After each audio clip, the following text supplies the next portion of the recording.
Chapter 3: Ways and Means. The human heart is the starting point in all questions of war. Colonel Louis de Grandmaison. 3 men and a machine gun can stop a battalion of heroes. French general in the First World War. In the Leonard Bernstein musical West Side Story, gang members boast that their loyalty to the group lasts until the day they die. In Shakespeare's Coriolanus, the terrifying Volumnia lauds the return of her son from battle. She would, she tells Virgilia, Coriolanus' wife, have been as proud. If he had died, then his good report should have been my son. I therein would have found issue. Hear me profess, had I a dozen sons each in my love alike, and none less dear than thine and my good Marcius, I had rather had 11 die nobly for their country than one voluptuously surfeit out of action. In such societies, and they have existed in all times and in many different places, young men, and they are almost invariably men, are brought up by their elders to value such qualities as discipline, bravery, and a willingness to die. And the epics they hear, the books they read, the songs they sing, or the paintings and sculpture they see, hold before them the examples of great warriors. In the Iliad, Sarpedon, one of the Trojan allies, urges his fellows to take their place in the front lines of an attack on the Greeks, so that no one in the future will say of them that they were cowards. The young British officers who went to the Western Front had been raised on the classics and hoped, until they encountered the reality of the trenches, to fight like the Greek and Roman heroes in Europe's Middle Ages. The songs of the troubadours and the richly illustrated stories of heroes and their heroic deeds created a culture of chivalry for the feudal aristocracy. Legends such as those of King Arthur and the quest for the Holy Grail inspired generations of young men to fight. Lancelot and Galahad were admired for their honor and virtue as much as for their ability to kill. Medieval women of the royal and upper classes had their own role to play in sustaining the myth of chivalric war by bestowing their approval on their chosen knights and rewarding them for valor. Chivalry served conveniently to cast a sheen of glamour and nobility over the reality of bloody wars, often made for the most selfish of ends and fought with the utmost brutality. The tournaments, with their elaborate rituals and courtesies, were both a substitute for war and training for it. In 1241, 80 knights were said to have died at one tournament at Neuss on the Rhine alone. The chroniclers defended their violence. "He is not fit for battle," said one in the 12th century, "who has never seen his own blood flow, who has not heard his teeth crunch under the blow of an opponent, or felt the full weight of his adversary upon him." Rugby coaches at British boarding schools said much the same thing in the 19th and 20th centuries. How societies fight wars and the weapons they use affect and are affected by their values, their beliefs and ideas, and their institutions, their culture in the broadest sense. And women, as much as men, serve to reinforce and transmit such cultures to the next generations. In oligarchic societies, the upper classes dominate warfighting, while in more democratic ones, the obligations to fight are spread more widely. Styles of fighting vary greatly, too. At the start of the Peloponnesian War, as Thucydides recounts, Corinth sent envoys to Sparta to warn it against Athens. "You Spartans," said the Corinthians, "are conservative. You hang back and wait until you are attacked. The Athenians, by contrast, are innovators and take risks. If they win a victory, they follow up at once, and if they suffer a defeat, they scarcely fall back at all.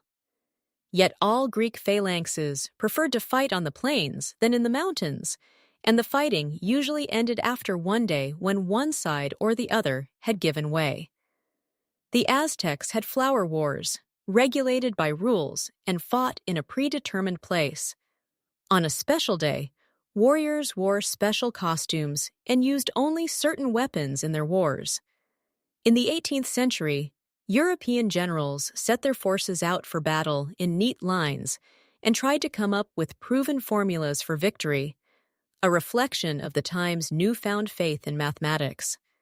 One of the leading commanders of the time, Maurice de Saxe, wrote, Niche Assault wrote, war can be made without leaving anything to chance, and this is the highest point of perfection and skill in a general. One of the things about Napoleon that so shocked and disoriented his opponents was that he did not follow the rules, marching his troops through the night, for example, and rushing them onto the battlefield in disorderly columns rather than the usual lines. We talk of warrior societies, and they can be a state, a nation, or something even smaller, like a New York gang. The most famous of all has become an adjective. So we talk of Spartan accommodation, Spartan races, Spartan lives, things that involve courage, frugality, or discipline. In 19th and 20th century Britain, the upper classes prided themselves on sending their sons to schools with Spartan regimes, a mix of cold showers, hard beds, beatings, poor food, and stories of past heroes to toughen them up. Ancient Sparta was one of the most militarized societies in history. Unfit male infants were killed, and those who survived were taken from their families for military training. At age 7, they were allowed to marry. But their primary loyalty was always to the state and its needs. Spartan men remained soldiers if they survived until they were 60. Since it was shameful for a Spartan warrior to lose his shield in battle, Spartan mothers told their sons only to come home with their shields or carried dead on them. The Swiss mercenaries who fought under an elected leader in early modern Europe, or the Sioux warriors who hurled themselves against American troops in the 19th century, were distant in time and space, but they too had grown up to endure hardship and be unflinching in the face of death. And they too heard stories of great deeds in the past. In the classical world, the Romans had a culture of war in which fighting and facing death bravely were venerated, and it also became a model for later generations. As Josephus, the 1st century AD Jewish historian, commented of the Romans, they seem to have been born with weapons in their hands. In the early Roman Republic, male citizens were liable for 16 years of military service and could not hold office until they had done at least 10. Even in imperial Rome, when more of the fighting was done by mercenaries or Rome's foreign allies, military symbols and language permeated Roman society. The civil service was run on military lines, complete with uniforms. When they died, well-to-do, Romans often chose sarcophagi with battle scenes. Rome would come to a standstill, often for several days, as victorious generals celebrated their triumphs. Crowds gathered for the spectacle, the marching soldiers, the trumpets blaring, the wagons groaning under the loot, the captured enemies, and, of course, the triumphant general, and the free banquets. In the Forum, marble panels showed the names of everyone who had ever earned a triumph, starting with the legendary Romulus, founder of Rome. Prussia, the powerful German state that grew improbably out of a disjointed collection of territories, is often called the Sparta of the North. It survived and flourished because it had an efficient army and a militarized society. Prussia said a wit was not a country that happened to have an army, but an army that had a country, and that army was sustained by the Junker class of landowners and their military culture. Junkers were meant to be brave, God-fearing, and ready to serve the king. The most respectable career was that of soldier, state, bureaucrat, or jurist, came some way behind Junker children. Girls as well were brought up to be tough and bear pain uncomplainingly. One woman from such a family, who later became a distinguished journalist in Germany after the Second World War, remembers having a broken arm as a child that no one noticed for several weeks. partly because it had not occurred to her to mention it. A friend of mine from university who grew up on their family estate in East Prussia during the Second World War once told me of how he and his little male cousins were taught by their grandmother to use their knives and fork in either hand because, as she said, they were going to be soldiers when they grew up and might well lose an arm, yet they would still be expected to eat politely. The Anglo-Irish upper classes, as Molly Keane describes them so well in her novels, were similar, at least in their physical bravery and willingness to face death. The British Army drew a disproportionate number of officers from among them. By contrast, classical China produced many great generals, fought many wars, and conquered many peoples, but did not elevate military values above civilian. It helped, perhaps, that the scholars, rather than the military, wrote the histories. Fighting was not held up as something admirable, but rather as the result of a breakdown in order and propriety. There is no equivalent of the Iliad in Chinese literature, and the heroes held up for the young to emulate were the great bureaucrats and wise rulers who maintained the peace. Early on, Chinese thinkers such as Confucius and the great strategist Sun Tzu, also known in the transliteration Sun Tzu, stressed that the state's authority rested on its virtue as well as on its ability to use force, and for Sanzi, the greatest general was the one who could win a war through maneuver or trickery without fighting a battle. Prestige in Chinese society came rather from being a scholar, poet, or painter, and from the Tang dynasty onward the examination system. To enter the imperial civil service was the favored path for fame and prestige. Successful generals were sometimes awarded a scholar's rank and gown as a mark of particular favorite, where many European societies would have given military decorations to meritorious civilians. Society's values can change over time, of course. Swedish soldiers were once the terror of Europe, when now we associate Sweden with the Nobel Peace Prize or international mediation. Steven Pinker has argued that much of the West has, at least since the 18th century, moved away from accepting violence as natural or desirable. Cultures that admire war tend, not surprisingly, to disparage enemies who do not share the same values and virtues. Perhaps they also despise in their enemies the things they fear might be in themselves. The Romans, like the British when they had their empire, could admire the bravery of opponents, but saw them as undisciplined and uncivilized, and for the Romans, the mark of inferiority, not good at making war. When the Greeks fought the Persians and the Romans, the Carthaginians, both dismissed their enemies as lazy and pleasure-loving, in part because they lived in hot, enervating climates. The Greeks found the Persians to be servile and over-emotional as well.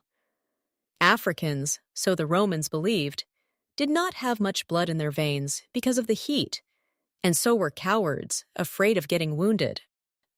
The Carthaginians, a particular bugbear, were greedy and liars. The men were unmanly because they wore loose robes, and the women were amoral seductresses. The British developed similar stereotypes in India.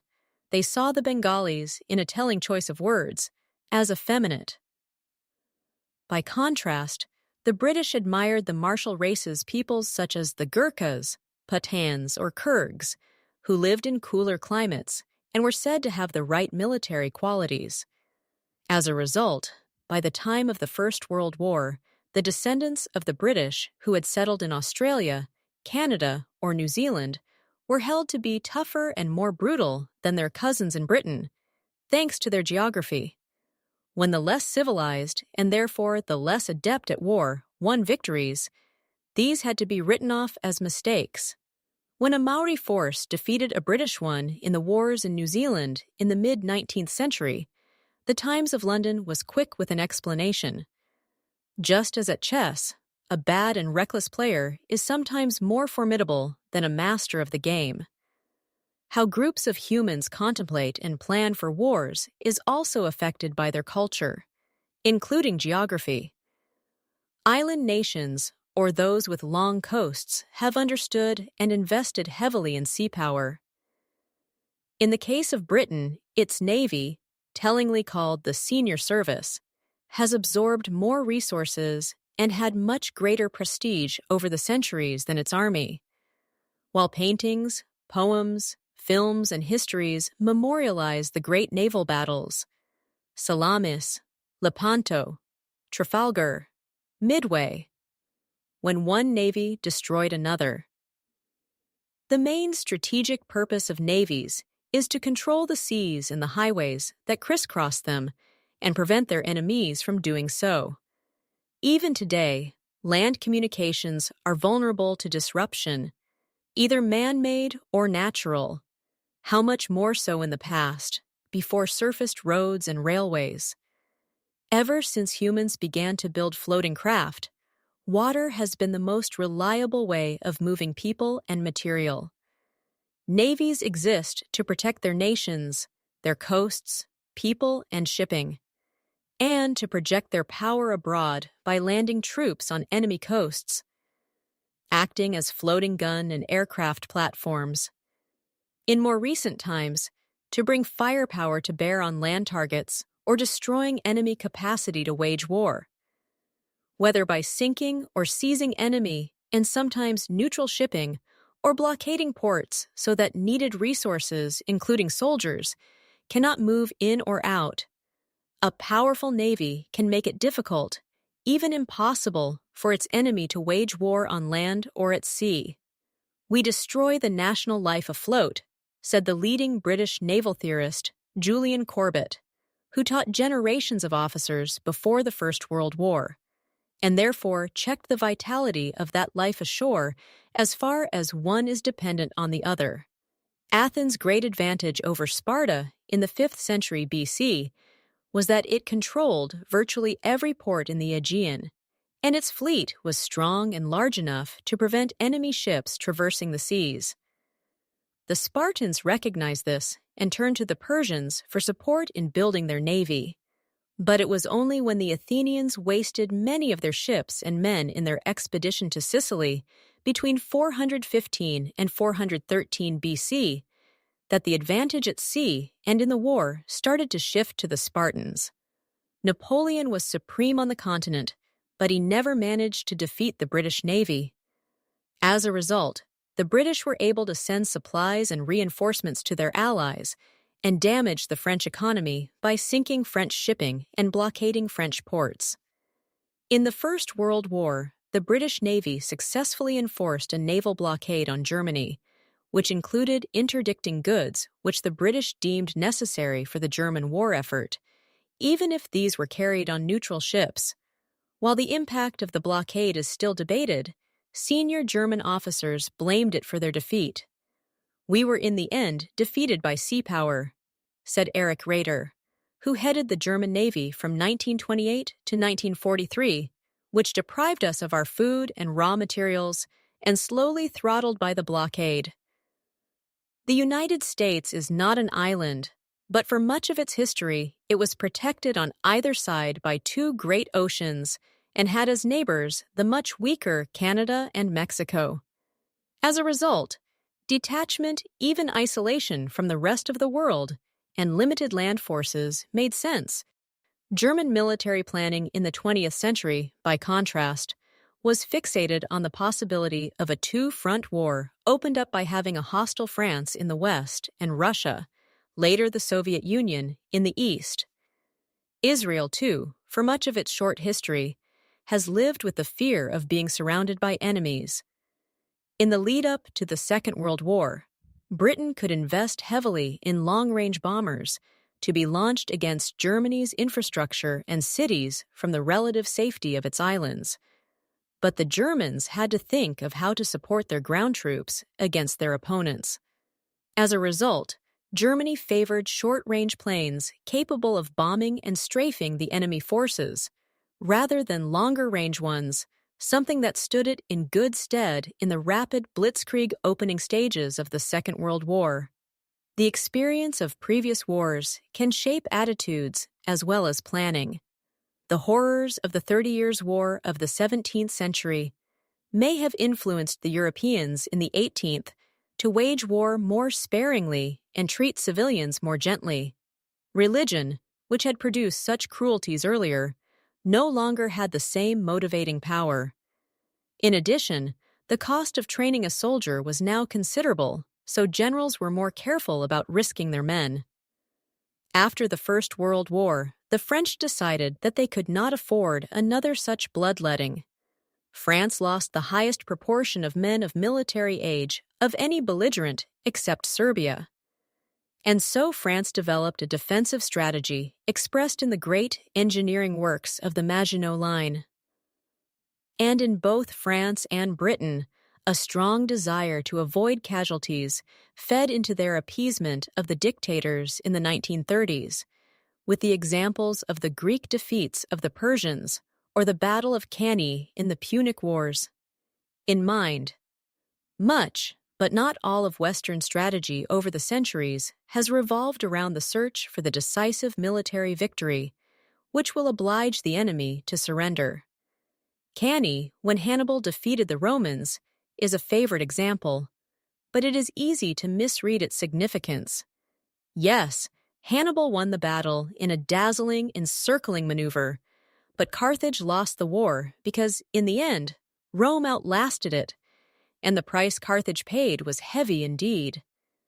The Romans leveled its cities and sowed its fields with salt. Memories of the Battle of Trafalgar, when Nelson destroyed the combined French and Spanish fleets in 1805, haunted British naval strategy for decades. And the idea that the proper role of a navy was to seek out and destroy the enemy fleet was a key part of the influential naval doctrines of the American theorist, Admiral Alfred Mahan. When the Japanese drew the United States into the Battle of Midway in 1942, which Japan lost at great cost, they were trying to replicate their great victory over the Russians in the Straits of Tsushima in 1905. Napoleon continued to search for the decisive battle which would confirm his hold over Europe until he was finally defeated at Waterloo. Even if Napoleon had won on that battlefield, he could not have sustained the war because the Allies had worn France down. In 1914, the German military devised their Schlieffen Plan to defeat French forces in a series of battles and encircle Paris within 40 days. At that point, and the German civilian leadership went meekly along with the plans, France was supposed to capitulate, even though that had not happened in 1870 when the French had fought on even after the great German victory at Sedan. One of the few German generals to criticize the Schlieffen Plan said, "You cannot carry away the armed strength of a great power like a cat in a bag." In the 6th century BC, Sanzi argued that it was better to conquer others with a minimum of bloodshed.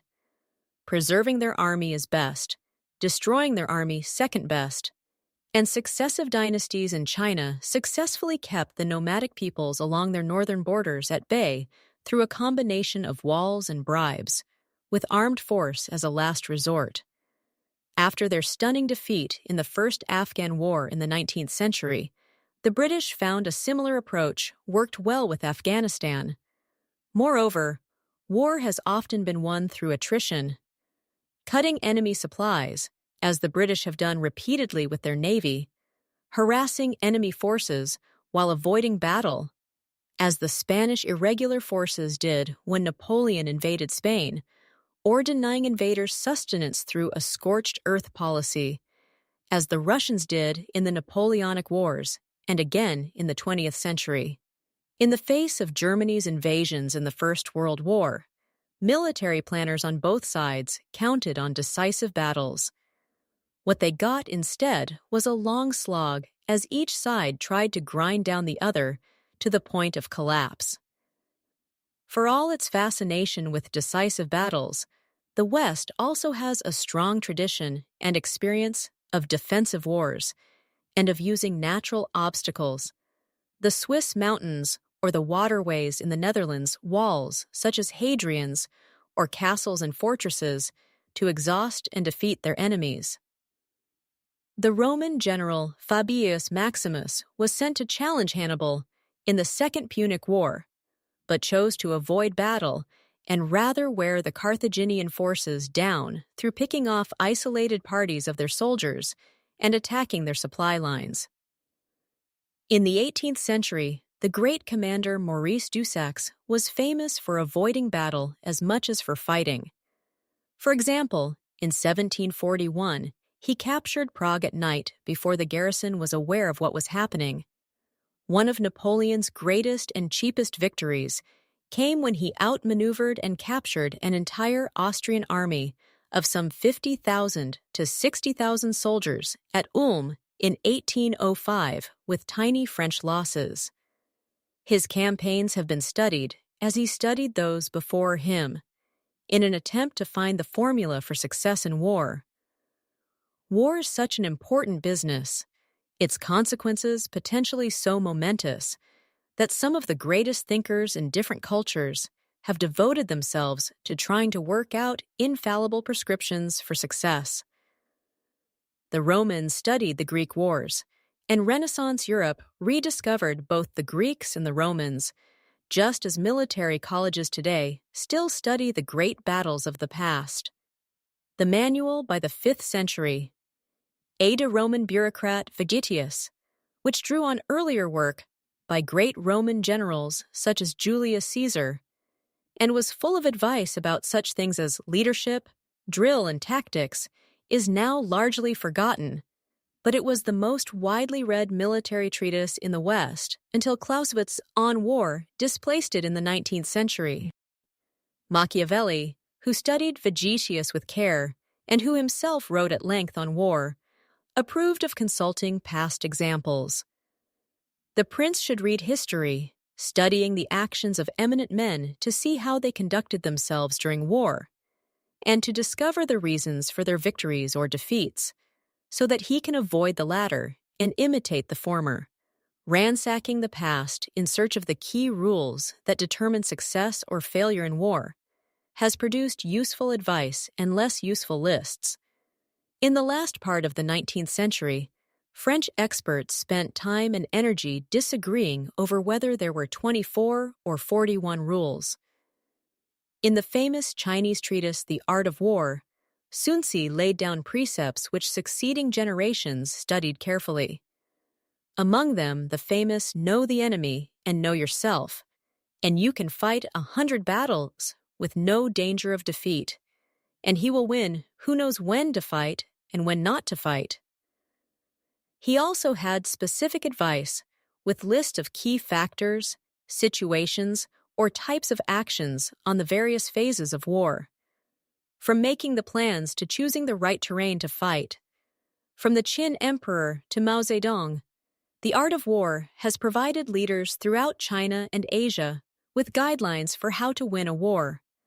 General Vo Nguyen Giap, the architect of Vietnam's victories against the French in the 1950s and the Americans a decade later, was an admirer, as are the Western business people who have flocked to buy the complete Sun Tzu for business success, use the classic rules of the art of war to win the battle for customers and conquer the competition, or the art of war for women, Sun Tzu's ancient strategies and wisdom for winning at work. Perhaps they like his assertion that all warfare is based on deception, or enjoy his passages on the importance of the strong leader for victory. And it must help that the art of war itself is short and consists of pithy maxims. Even the strongest and most skilled of leaders can only work with the tools and resources they are given, and what those are depends on their societies and their culture. Social and technological change are so intertwined that it is impossible to say which drives the other. But some societies encourage invention and innovation, while others adopt new weapons or techniques slowly or not at all. The scientific and technological revolutions in early modern Europe helped to give it, and later the larger West, an advantage over much of the rest of the world, which is only just ebbing. India, China, and the Ottoman Empire were all as rich as Europe in the 16th century and possessed advanced technologies from printing to gunpowder. Yet they were not able to build on what they already knew. Historians continue to argue about why this is so, but agree that its growing technological edge made it possible for Europe to reach out and conquer much of the rest of the world. How much of a difference technology makes depends on how it is used, or whether it is used at all. The British first tried out the tanks they had developed during the First World War as a sort of moving gun platform supporting the infantry attacks. It took them a while to realize that tanks could go ahead of soldiers to punch holes in the enemy lines. A Greek invented a steam turbine in the 1st century AD. It made an amusing toy, but its use never went further. Why bother to build steam-powered machines when there was lots of cheap labor, including slaves? Some inventions were used for a time, then abandoned. Greek fire, a terrifying early precursor of napalm, which was squirted out of a tube and burned on the surface of water, was first used by the Byzantine Empire in the 7th century AD, but it had disappeared by the 13th century, its secret apparently so well guarded that it had eventually been lost. Technology in war has been and still is a race between the new devices or inventions and ways of dealing with them. Armor developed in the ancient world as a riposte to metal-tipped spears, swords, and arrows. Societies, notably the Greeks and the Romans in Europe, gradually developed foot soldiers and fortifications as a response to horse-borne warriors. But the pendulum was to swing back and forth between cavalry and infantry until the 19th century. For a time, warriors and chariots carried all before them until armies worked out how to use archers and foot soldiers against them. The machine gun and the repeating rifle forced the world's armies onto the defensive at the start of the 20th century. Until new technologies, the tank, the airplane, poison gas, and new tactics gave the edge to the offensive again. Today, states are scrambling to find ways to deal with developing threats, such as cyber war. One generation can forget what an earlier one learned through painful experience. In order to counter new technology, and has to reinvent counter-technologies and tactics. Mounted warriors armed with spears or bows overwhelmed those on foot when they first appeared. But gradually, peoples such as the ancient Greeks learned to deal with them with phalanxes of well-disciplined infantry, which packed several rows deep and bristling with spears, formed lethal obstacles against which horses and riders dashed, themselves in vain. Many centuries later, European armies had to learn all over again how to use similar formations of foot soldiers and archers against knights in armor. The Romans were masters at building roads, some 55,000 miles of them around the Mediterranean, many of which are still there today. Their successors in Europe and Asia Minor continued to use them even as they slowly crumbled and weeds grew in the cracks. But they lost for centuries the knowledge and ability to build for themselves. Archimedes, the great Greek mathematician, devised a super catapult which threw 1,800-pound boulders at Roman galleys. But it had no imitators. In the following centuries, the Romans also built and knocked down fortresses. Europeans had to learn for themselves how to do this in the Middle Ages. After their unhappy experience in Vietnam, the American military decided that it would never fight wars of counterinsurgency again. The Army dropped the study of guerrilla war and countermeasures from its curriculum, and the standard book on the subject went out of print. With Afghanistan and Iraq, the Americans had to start all over again. Until recently, changes in technology and war move slowly and in fits and starts. On land, armor, swords, spears, and bows and arrows remained the key weapons until the early modern age, although tactics changed from time to time and from society to society. Alexander the Great wore a suit of armor that was reputed to date to the Trojan Wars centuries before, and the weapons the Greeks and the Romans used would have been familiar to soldiers in Europe's Middle Ages or in classical India and China. For centuries, from the Greeks to the Venetians, sea power depended on galleys powered by rowers. In the history of war and society, we single out three main innovations to describe significant changes before 1800. The introduction of metal, when humans abandoned stone weapons for ones made from bronze and iron. The domestication of the horse, which gave warriors greater mobility and speed. And the introduction of gunpowder, which transformed war on land and at sea. Since other parts of the world, such as the Americas, did not have horses until the Europeans brought them in the 16th century, and some parts of the world, such as Australia, never developed metal weapons. Not all human societies have experienced change at the same time. In each case, of course, many other things were happening, both to technology and to society. Metal weapons were only a part of the story. Societies had to develop the soldiers and the infrastructures to make use of them. Horses were more formidable when the wheel enabled them to pull chariots, or later on, when they could carry armed warriors. The introduction of gunpowder, too, was accompanied by other important developments in metallurgy. For example, so that guns did not explode when they were fired, or in the design and navigation of ships, so that they could make use of the new cannon. The earliest weapons, which changed very little over the first millennia of human history, were spears, knives, and bows, and arrows tipped with hard flint that were used for hunting animals as well as fellow humans. Gradually, humans began making implements whose only purpose was to kill each other. While different societies introduced refinements in design, making specialized spears for stabbing, for example, and others for throwing.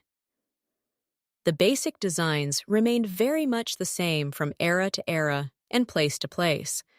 The materials, however, gradually changed, and war entered a new and more lethal stage. At some point, perhaps as early as the second millennium BC, some societies worked out how to make composite bows rather than simple wooden ones. Archers could now fire their arrows with more force and farther. While it happened at different times in different societies, and in some not at all, an even more significant step forward in the lethality of war came with the appearance of metal weapons. The first ones in bronze appeared sometime in the Middle East in the 4th millennium BC, and somewhat later in India and China and Europe. Bronze, which was becoming scarce, eventually gave way to the tougher iron in the 2nd millennium BC in time. It was replaced by the even more effective steel.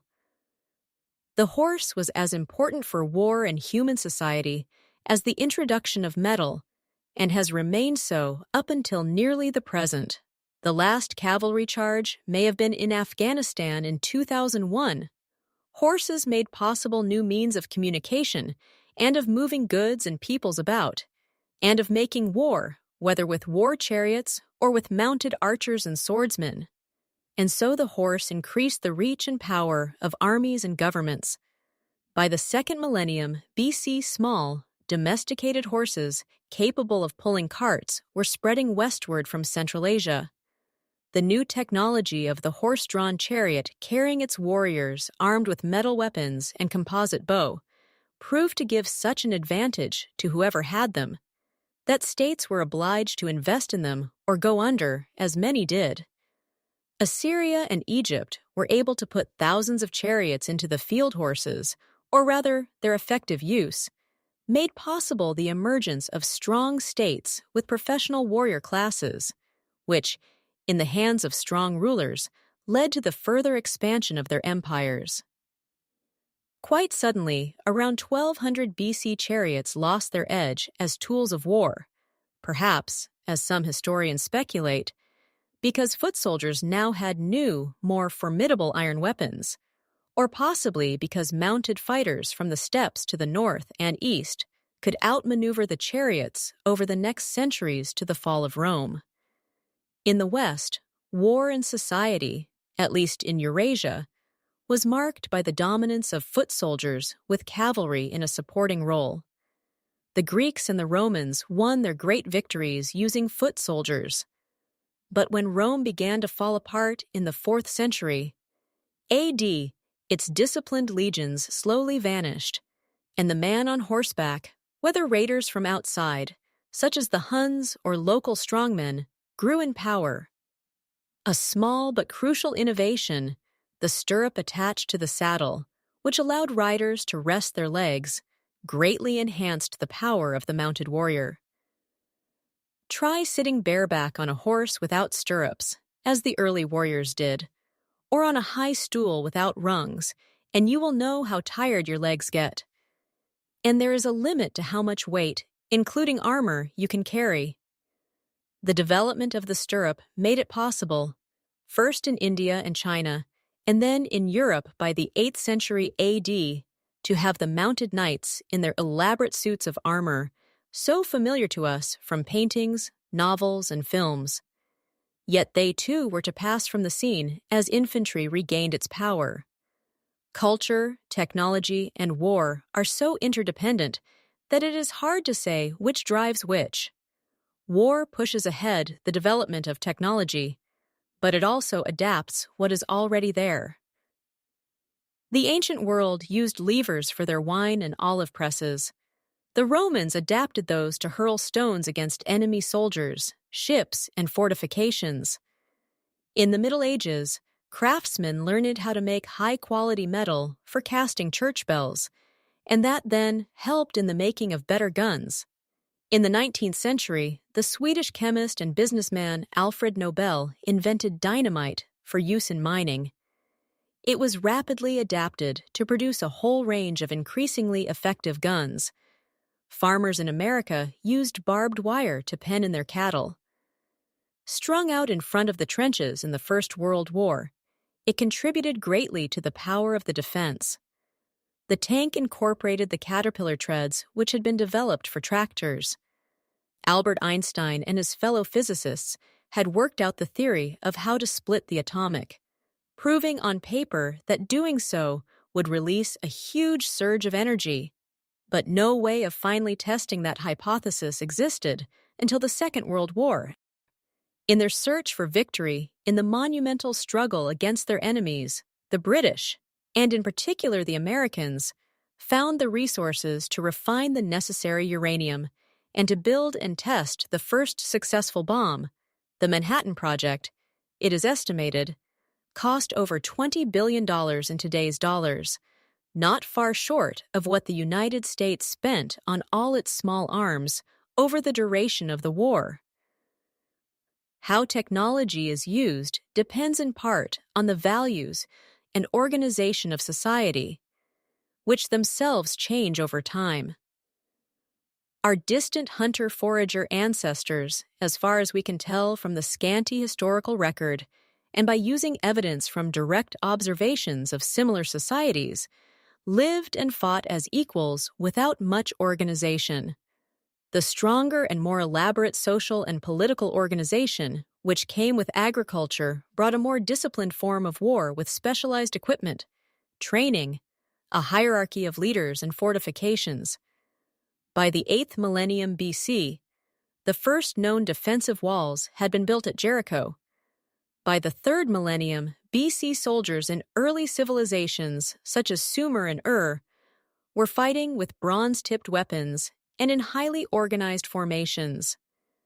The strong state, which centralizes authority in a single pair or a few pairs of hands, and then uses that to acquire more power, territory, and loot, goes back deep into the past.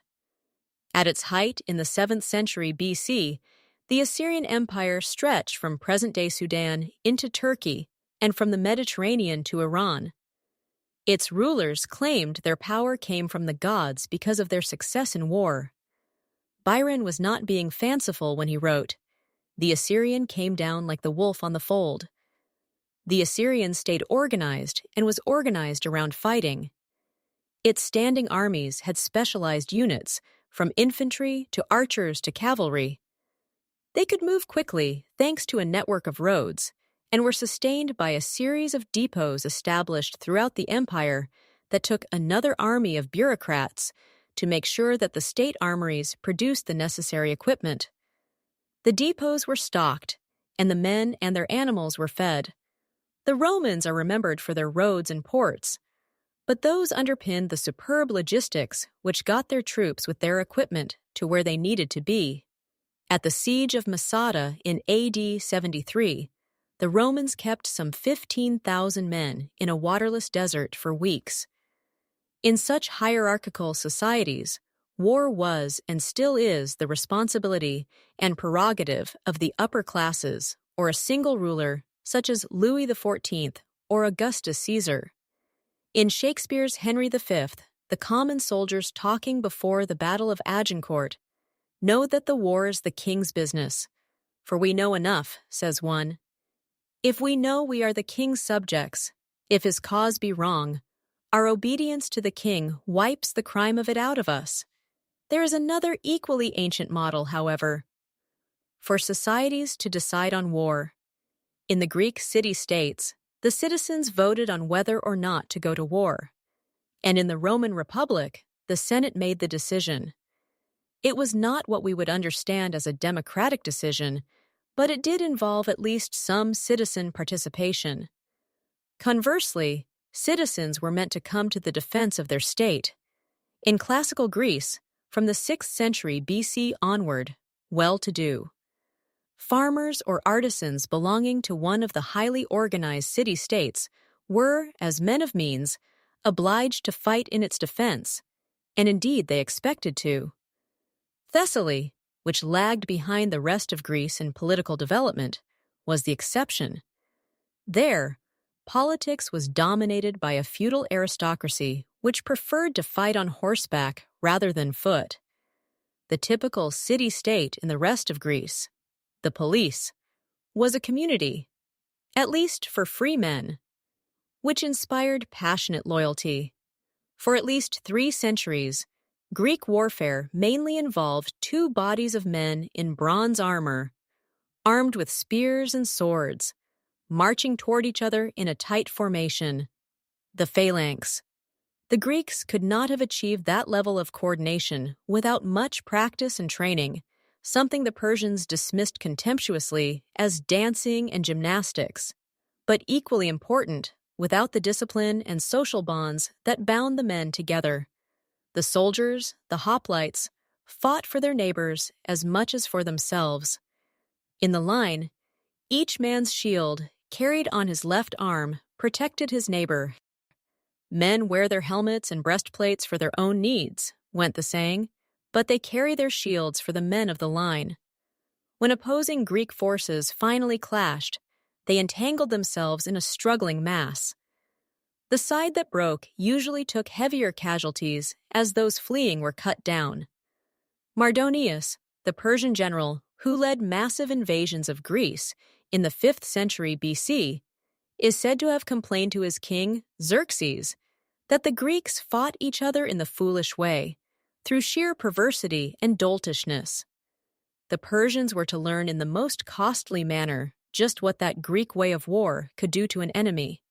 At the crucial Battle of Marathon in 490 BC, where the Greeks fought a Persian force of perhaps twice their number, the hoplites outlasted Persian attacks, attempting to break their enemies' lines. Herodotus claimed that 6,400 Persians lay dead on the field, while the Greeks lost 203 men.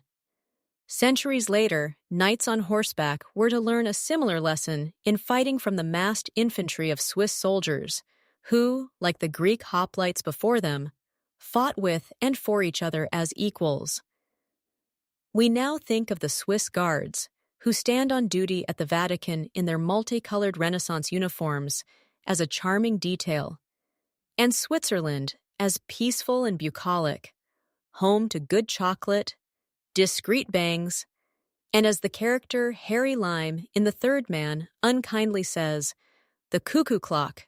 For 200 years until a square was finally broken in 1515, the Swiss formations, bristling with pikes and sheltering archers with their deadly crossbows, were the terror of Europe and the key to victory, at least for anyone who could afford to hire them. Pas d'argent, pas du Suisse, as the saying went. When strong central government collapses, as it did in the 30 Years' War in Europe in the 17th century, Yugoslavia in the 1990s, or in Iraq. Today, power flows downward as well, to those who are strong and ruthless enough to attract followers and maintain themselves by extorting resources. The collapse of the Roman Empire in the West by the 4th century AD left a Europe where power increasingly devolved to local strongmen whose wealth and status depended on land and their ability to defend it with armed retainers against their neighbors or invading peoples. Many such private armies increasingly fought on horseback and used armor for both the warrior and the horse. The cost of equipping a mounted knight and the problems of logistics after the collapse of much of the Roman road system kept the forces relatively small. It has been estimated that it took a large, prosperous farm of between 300 and 450 acres to equip and sustain a knight.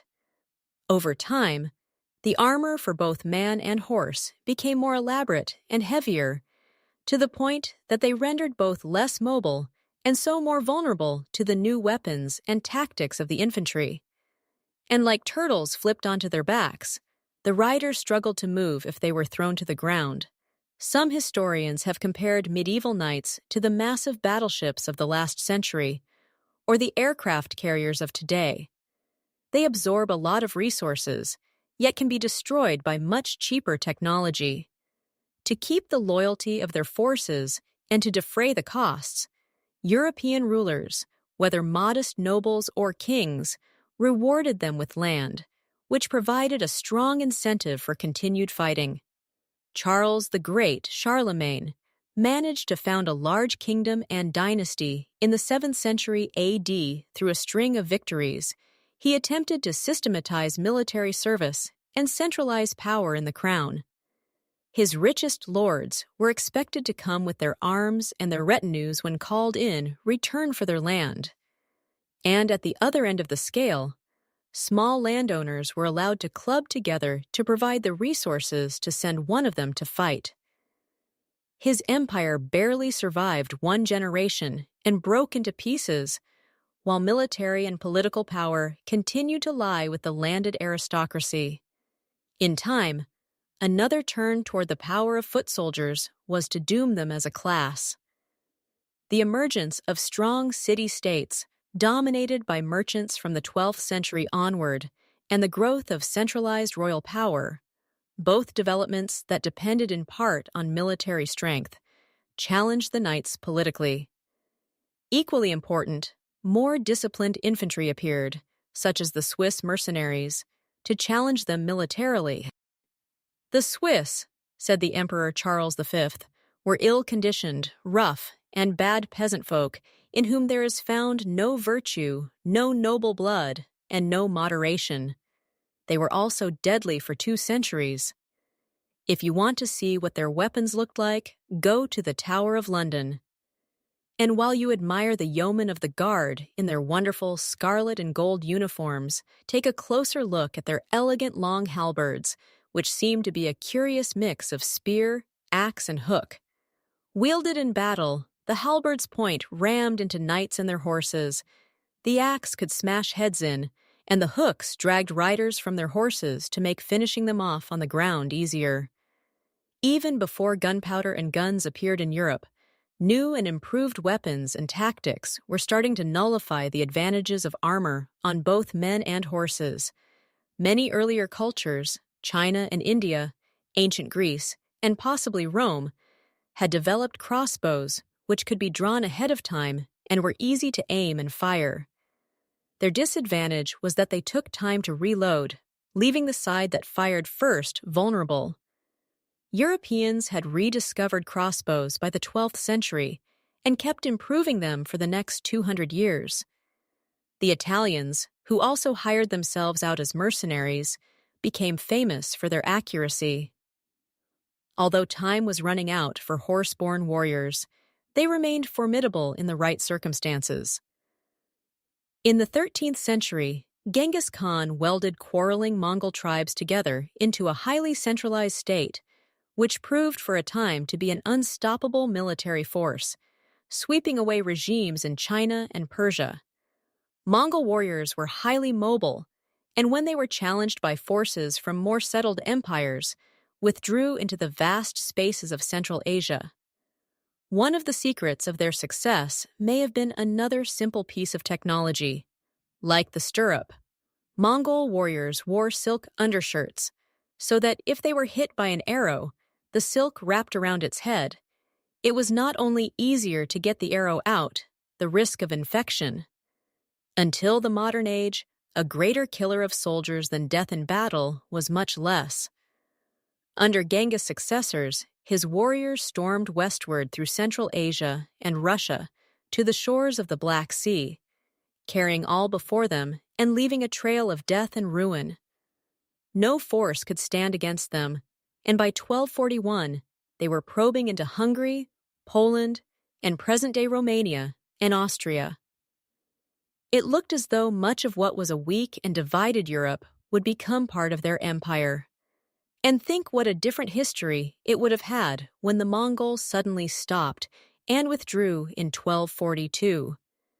It may be because word had come that thousands of miles to the east, the Great Khan had died. But historians have recently speculated that poor weather had turned the ground marshy and ruined the fodder for the Mongol horses. On the other side of Europe, in the countryside of Wales, another formidable weapon against men and horses was being perfected. The English kings began to appreciate the possibilities of the Welsh longbow in their 12th century wars in Wales, when Welsh archers, with 6-foot bows taller than they were, fired arrows that could go through layers of chainmail, wooden saddles, and flesh. In 1346, during the 100 Years' War between the French and the English, Edward III brought his Welsh archers to France.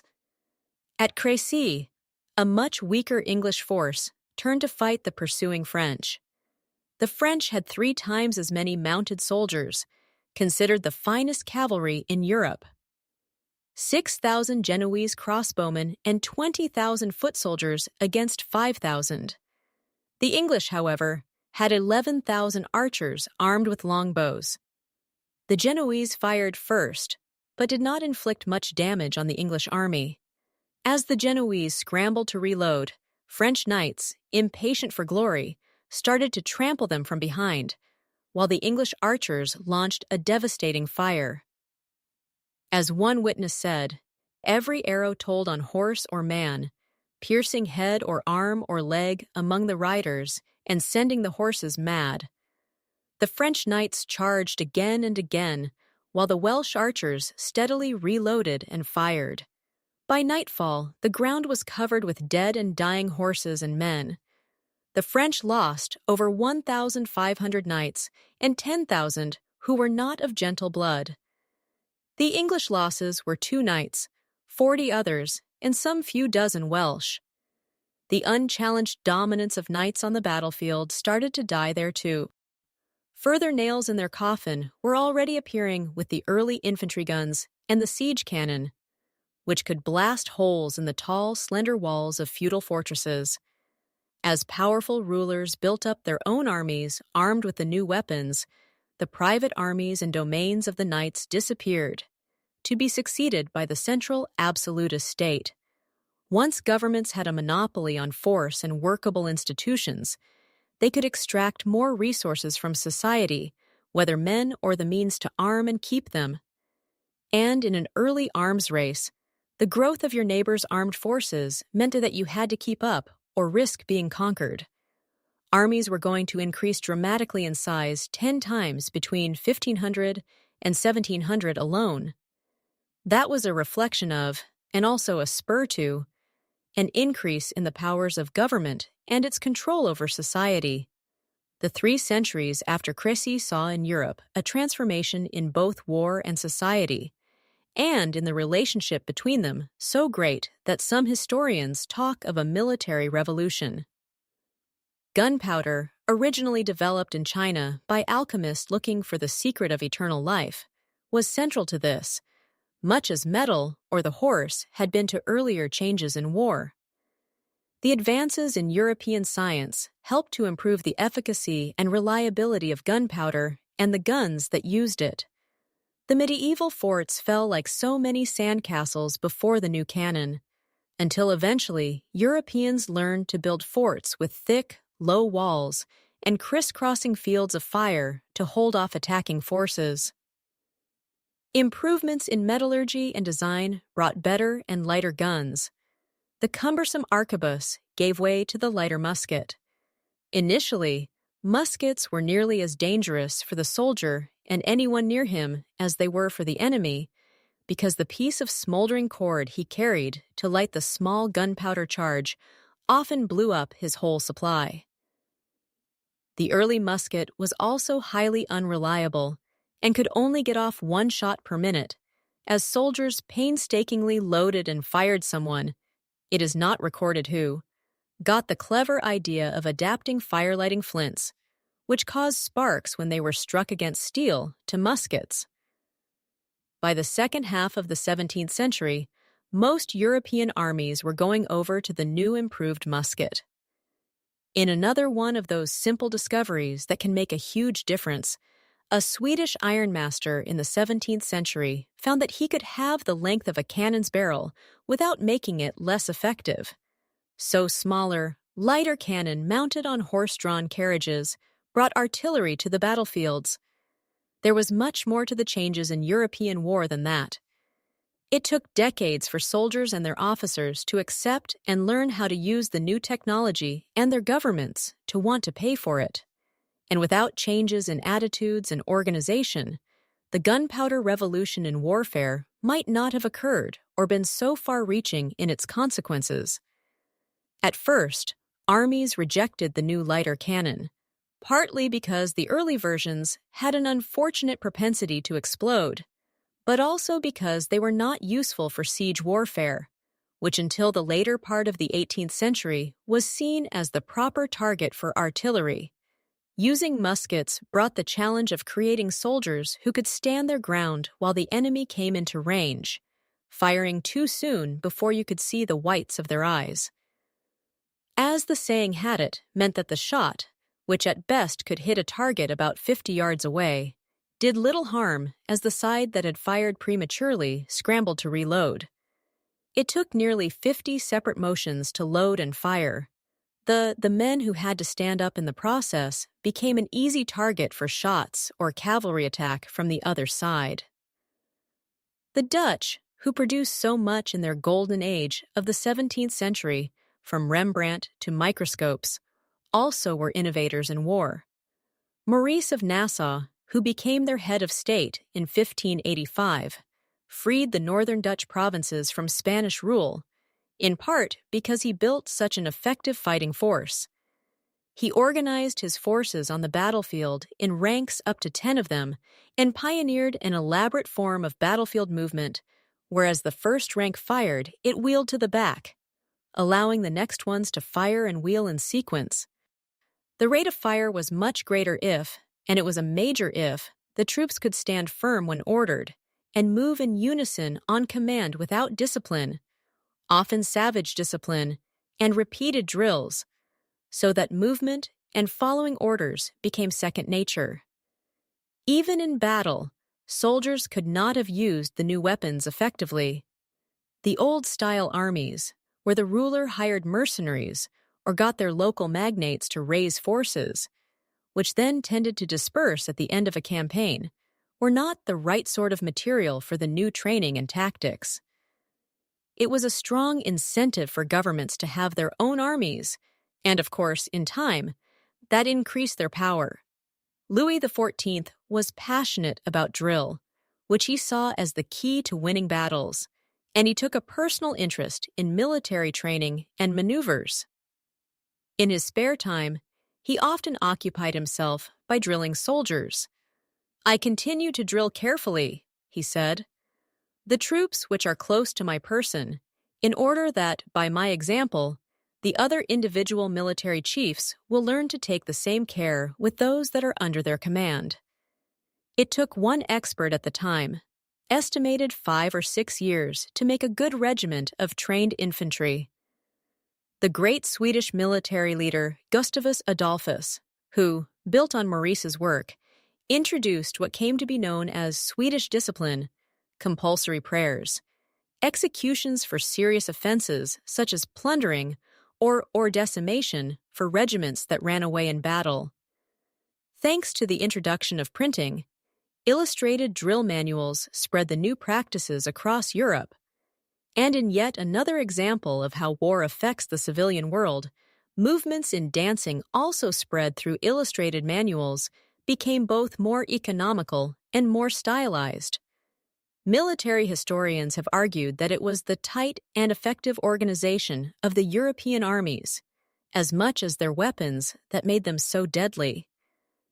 In their wars with the peoples of Asia or Africa, and with their new sailing ships, the Europeans had the means to reach out around the globe. War at sea was also changing dramatically as wind power replaced human power. The Battle of Lepanto in 1571 between the Holy League, a coalition of Christian states, and the Ottoman Empire was the last major sea battle fought with galleys. The early sailing ships were primitive and difficult to maneuver, but the new technology of a stern post rudder made steering easier. The compass, which came from China sometime in the 13th century, and much later the sextant and the maritime chronometer, which made it possible for navigators to know exactly where they were and where they were headed, not only made navigation much easier and more reliable, but extended the reach of Europe's navies.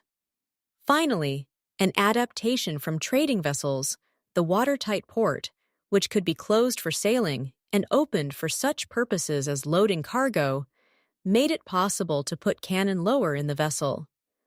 The danger in putting cannon well above the waterline had always been that the ships could easily turn turtle, and sometimes did. The result was that where navies had once maneuvered, as close as possible to ram, and grappled with each other, they now waged battle with their cannon from a distance. The outlines of much of what we now think of as standard military organization and practice were set in Europe between the 16th and 18th centuries. Whether it was the division of land forces into cavalry, infantry, and artillery, or the establishment of special schools for officers, both military and naval, the military were becoming more professional. Soldiers lived in barracks and wore uniforms, and since they were financed by the crown, soldiers and sailors were seen as employees of the monarch or the state, not the private property of their officers as in the past. At sea, the privateers, bandits licensed by governments disappeared as state navies took their place, while mercenaries dwindled in importance although they have never entirely disappeared. In return, governments took on more responsibility for their military feeding and housing them, and, crucially, paying them regularly. In 1676, the French government completed a hospital, Les Invalides, for its soldiers, and in 1690, the British followed with the Royal Hospital in Chelsea.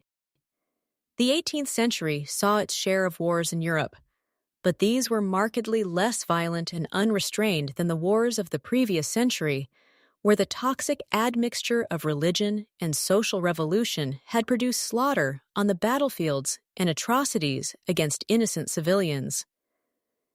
In the Age of Enlightenment, as superstition and religion appeared to be giving way before science and reason, Europeans had a brief spell of hope that humanity, or at least the European part of it, was getting more peaceable and learning to control its passions. Observers believed that war was getting less cruel. Émeric de Vattel, one of the influential early theorists of international law, remarked that the nations of Europe almost always carry on war with great forbearance and generosity. War, or so it was hoped, was becoming civilized, fought between professionals and with proper respect for the rules of war. By contrast with what was to come or had happened during the wars of religion, 18th century wars were cabinet ones, undertaken for clear and limited goals, relatively easy to stop, and neatly concluded with an agreement or treaty. Which technologies are adopted and when will also depend on a number of the need for the technology, the transmission of knowledge, and the openness of a particular society to change. The Chinese developed gunpowder and guns early on, before Europe and until the 15th century were in the lead. After that, they fell behind, probably because they were largely fighting along their northern frontiers, and guns, which were slow to load and in the case of cannon, hard to move, were not much help against mounted warriors. Peoples will usually adopt new technologies when they see an advantage in them. Genghis Khan depended on his mounted warriors, but he also learned how to use gunpowder and siege engines as he moved to attack cities. In the Meiji Restoration, which started in 1868, the Japanese used and improved upon Western techniques to transform their country into a modern industrial and military power. When horses were introduced into the Americas by the Spanish in the 16th century, they were adopted so enthusiastically by the indigenous peoples that we now invariably picture the peoples of the plains, such as the Blackfoot, the Sioux, or the Comanche, as hunting and fighting on horseback and using that other new device. The gun societies, or some of their members, can also resist new technology out of distaste, inertia, nostalgia for the old ways, or ethical objections. The Air Force pilots of today, who lament that they are no longer needed in the cockpit, have a forerunner in the Spartan leader who witnessed a stone hurled by a catapult bowl over a man and exclaimed, "Oh, Hercules, the valor of man is at an end." European armies clung to the cavalry long after it became clear that horse and rider could not maneuver on the modern battlefield in the face of withering, long-range fire. To officers from the landed classes who had grown up on horseback, the horse had a glamour that the tank or armored car could never have. Machine guns were initially deeply unpopular with many officers when they became standard in armies. According to the first commandant of the British Machine Gun School in France, the usual response of British battalion commanders at the start of the First World War to the new weapon was, "Take the damn things to a flank and hide them." When the first ironclads were mooted for the British Navy in the first half of the 19th century, many naval officers were skeptical as to their value. In 1828, in the early days of steam power, an Admiralty memorandum said, "Their lordships feel it is their bounden duty to discourage, to the utmost of their ability, the employment of steam vessels, as they consider that introduction of steam is calculated to strike a fatal blow at the naval supremacy of the empire." Sail continued to have its defenders against steam power for decades. The crossbow, said Pope Innocent II, was hateful to God and unfit for Christians. Later, the Church decided that it was all right to use the crossbow against infidels who were damned. In any case, the cumbersome early infantry guns, the arquebus was, or the musket, were seen as devilish inventions, probably the work of infidels. Inventors of new weapons themselves have sometimes felt shame or dismay at what they have done. The great scholar Roger Bacon may have discovered the secret, already known to the Chinese and the Arabs, of making gunpowder in the middle of the 13th century.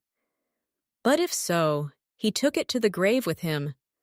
Leonardo da Vinci said of his design of a submarine that he would not reveal the whole on account of the evil nature of men who would practice assassinations at the bottom of the seas by breaking the ships in their lowest parts and sinking them together with the crews who are in them. The ruling classes in Japan, who at first welcomed guns when Portuguese travelers brought the earliest examples in 1543, turned against the new devices in the following century. Not only had Japan learned how to manufacture guns, but it was making improvements to the technology. Yet somehow, by the middle of the 17th century, the Japanese appear to have decided against any further development. Was this a heartening example, relevant still today, of a people voluntarily giving up new and more deadly weapons? Sadly, it seems not. From the point of view of the powerful warrior class, the samurai, who had perfected elaborate ways of fighting with high-quality steel swords, guns made their skills useless, and they had little incentive to adopt them. Equally important, however, the government had established order after a period of civil war, and guns were simply not needed to maintain peace. Unfortunately for Japan, that meant it had little hope of fighting back. When the American Commodore, William Perry, rudely broke its isolation in 1853 with demands that the country open itself to American trade. The West's use of what was its temporary edge in technology, including guns, armor, and steel, enabled it to take over much of the rest of the world before the subjugated peoples learned how to fight back. It also helped in the case of the Americas that the Europeans brought new diseases with them. The Spanish adventurers, Cortés and Pizarro, overthrew great empires in Mexico and Peru, which had millions of subjects and huge armies with mere handfuls of men. The odds were fantastic, but the Spanish had the advantage of the germs they carried, which were already spreading inland, going ahead of them to lay waste the local populations, which had no immunity to such things as smallpox or measles. In addition, the Spanish rode horses against foot soldiers, wore steel armor, and carried steel and guns against men armed with bronze and wood and armored with quilted cotton.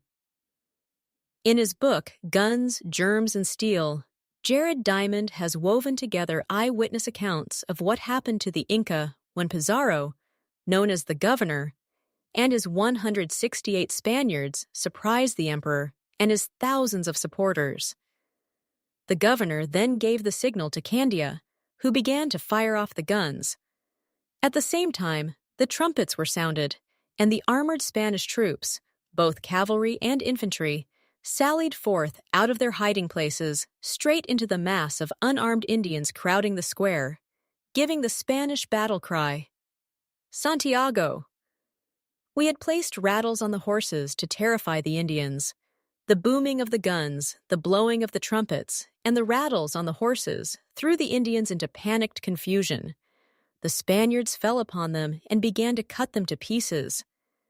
The Indians were so filled with fear that they climbed on top of one another, formed mounds, and suffocated each other. Since they were unarmed, they were attacked without danger to any Christian. The cavalry rode them down, killing and wounding and following in pursuit. The infantry made so good an assault